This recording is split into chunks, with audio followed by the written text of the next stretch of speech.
cervical cancer is... Like, it's cancer of something to do with the uterus, I guess. It's amazing. Like, I don't know about this, seriously. This is the first time I'm hearing from you. Cancer of the cervix, and that's pretty much what I know about it. Yeah, a little bit, because one of my friend's mother had this thing. It's something to do with the uterus and it happens only to girls. That's all I know. In India, cervical cancer is the most common cancer amongst women. According to the World Health Organization estimates, every year 132,000 women are diagnosed with cervical cancer and approximately 74,000 women die from this cancer.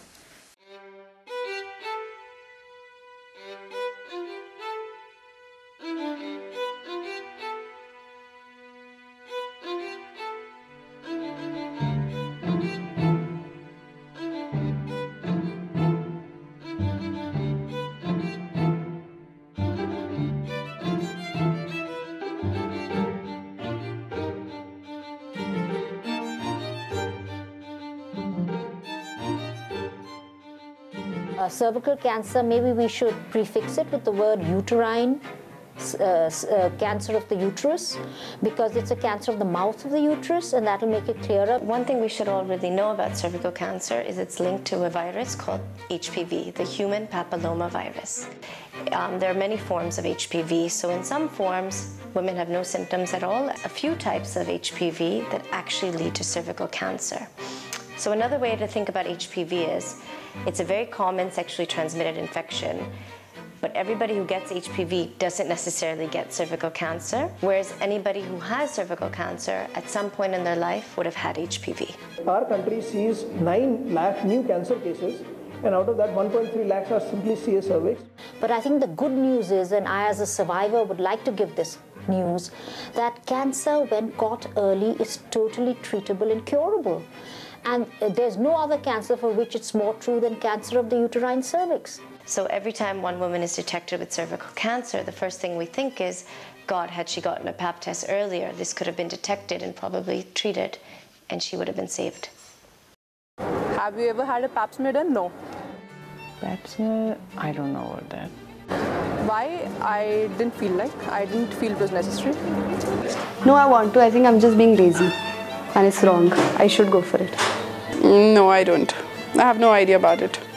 Pap smear is for cancer, eh? Or just...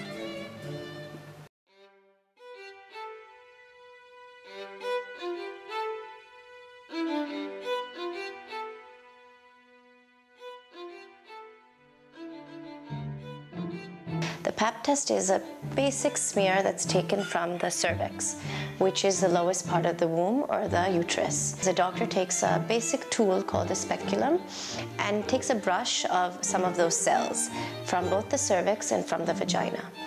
And when the pap test is done, and the doctor perceives that there's an abnormality in the cells, they can take corrective action right away.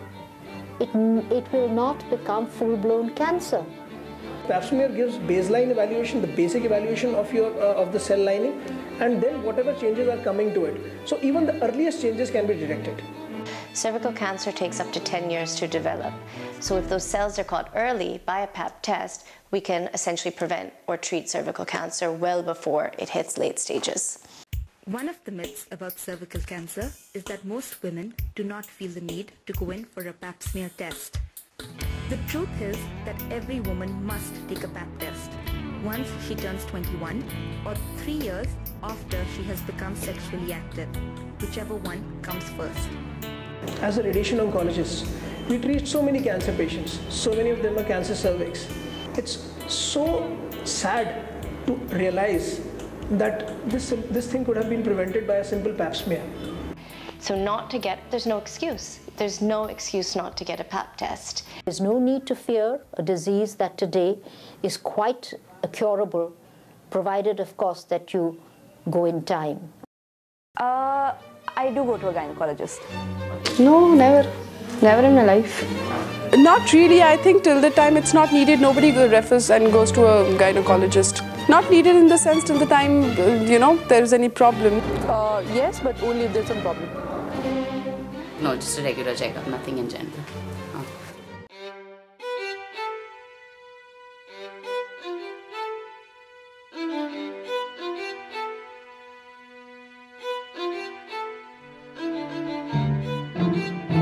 often you must visit your gynecologist depends on which age group you fall in. If you're very young, say you're less than 16 years, I don't think you need to visit a gynecologist. But after that age, after attaining sexual maturity and after being sexually active, the visits to gynecologists are a must, because that is when we are talking of preventive oncology. That is when we are talking of prevention. Today there are so many facilities available for detecting this cancer in time.